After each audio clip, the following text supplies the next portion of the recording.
Thank you all very much. We've just finished our meetings here in Japan. I would call them very productive.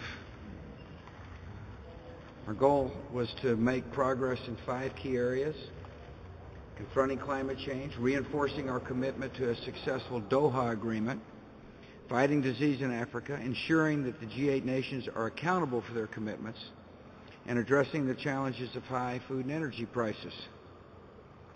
I'm pleased to report that we've had significant success in all of them.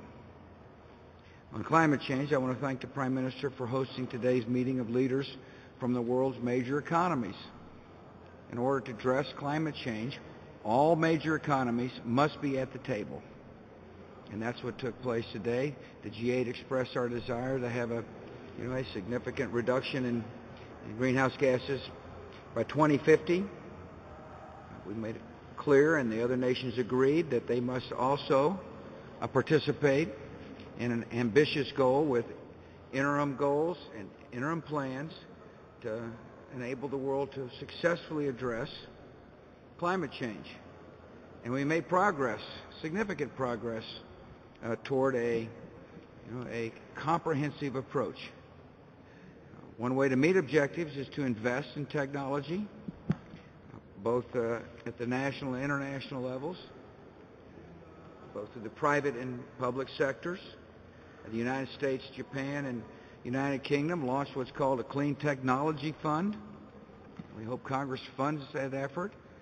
It's a way to help developing nations afford the technology so that they can become good stewards of the environment. We're also taking steps to promote clean technologies by cooperating on research and development. I firmly believe that we can become less dependent on oil through new technology, and obviously we're going to have to spend some money on research and development to be able to achieve that objective. On other matters, the G8 leaders emphasized the critical importance of concluding a Doha round. We want the world to trade freely. We want to make sure markets are open for agricultural goods and manufacturing goods and services. We also recognize that the best way to help alleviate poverty is through trade. And so we had good discussions over the past couple of days about successfully completing the Doha round by the end of this year. We also made some progress on alleviating sickness in Africa. The G8 committed $60 billion over 5 years to fight HIV, AIDS, and other diseases. I'm also pleased to report that G8 leaders pledged to provide 100 million long-lasting insecticide-treated bed nets by 2010 to help deal with malaria. As you know, the United States has been in the forefront of trying to help nations eradicate malaria, and the G8 nations stepped forward to support our efforts, and I appreciate that very much. We also committed with partner nations in Africa to train new healthcare workers. You can't solve healthcare problems unless there's healthcare workers on the ground, and the United States is involved with that. And finally, we are working to expand our efforts to treat key neglected tropical diseases with the goal of reaching 75% of victims in the most affected countries in Africa, Asia, and Latin America within 5 years.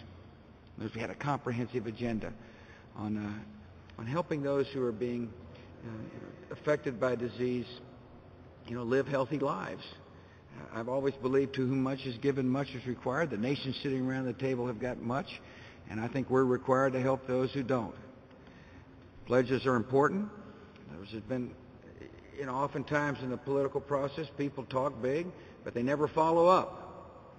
And so one of the key ingredients of these recent meetings was all of us need to be reminded that when we say we're going to do something, we got to do it. And so accountability is an important part of fulfilling our obligations. We agreed to release detailed reports on our progress in meeting the commitments, breaking down our efforts country by country, disease by disease. And this, of course, will help ensure that G8 initiatives are measurable and transparent so that we're held accountable for the promises we make. And finally, we agreed on steps to deal with hunger and high energy prices. We agreed to meet short-term food needs by providing emergency food shipments by increasing access to fertilizer and seeds and encouraging other nations to eliminate their export restrictions. We also agreed on steps to relieve hunger in the longer term, including working to double production of key food staples in several African countries, accelerating access to new agricultural technologies such as new seed varieties developed through biotechnology. We're also seeking to increase the amount of food aid supplied by local producers. In other words, instead of the United States just simply giving food, we ought to be buying food from local producers so that they can develop their own agricultural industries, so to help deal with world hunger. We also agreed that on high energy prices, look, we got to deal with both on the supply and demand. On the supply side, oil and production and refining capacity need to be increased, and the United States needs to do its part. The Democratic leaders in Congress will not allow us to explore for oil and gas in parts of Alaska, offshore America, and now's the time for them to change their mind. We also I firmly believe that we can do this kind of exploration in environmentally friendly ways. On the demand side, we agreed to take new steps to increase energy efficiency, and we agreed that fuel subsidies that artificially inflate demand should be eliminated or reduced.